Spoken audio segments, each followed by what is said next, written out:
चैन के साथ सूखा टुकड़ा उस घर की अपेक्षा उत्तम है जो मलबली पशुओं से भरा हो, परंतु उसमें झगड़े रगड़े हों।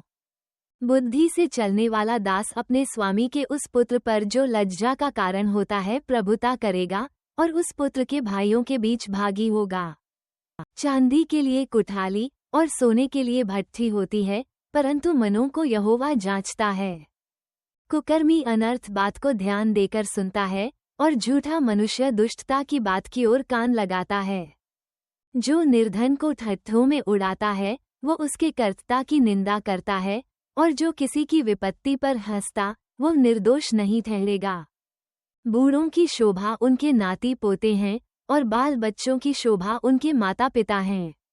मूढ़ के मुख से उत्तम बात फबती नहीं, और अधिक करके प्रधान को झूठी बात नहीं फबती। देने वाले के हाथ में घूस मोह लेने वाले मणि का काम देता है।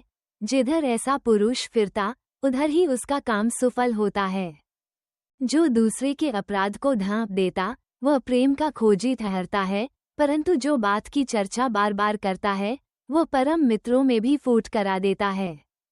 एक घुड़की समझने वाले के मन में जितनी गड़ जाती है उतना 100 बार मार खाना मूर्ख के मन में नहीं गड़ता।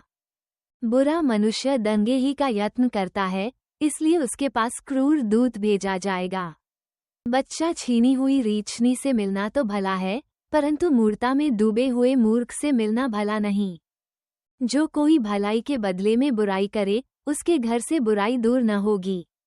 झगड़े का आरंभ बांध के छेद के समान है, झगड़ा बढ़ने से पहले उसको छोड़ देना उचित है।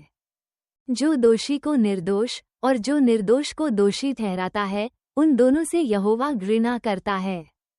बुद्धि मोल लेने के लिए मूर्ख अपने हाथ में दाम क्यों लिए है? वो उसे चाहता ही नहीं। मित्र सब समयों में प्रेम रखता है और विपत्ति के दिन भाई बन जाता है। निर्बुद्धि मनुष्य हाथ पर हाथ मारता है और अपने पड़ोसी के सामने उत्तरदायी होता है। जो झगड़े रगड़े में प्रीति रखता वो अपराध करने में भी प्रीति रखता है, और जो अपने फाटक को बड़ा करता वो अपने विनाश के लिए यत्न करता है। जो मन का टेढ़ा है उसका कल्याण नहीं होता, और उलट फेर की बात करने वाला विपत्ति में पड़ता है।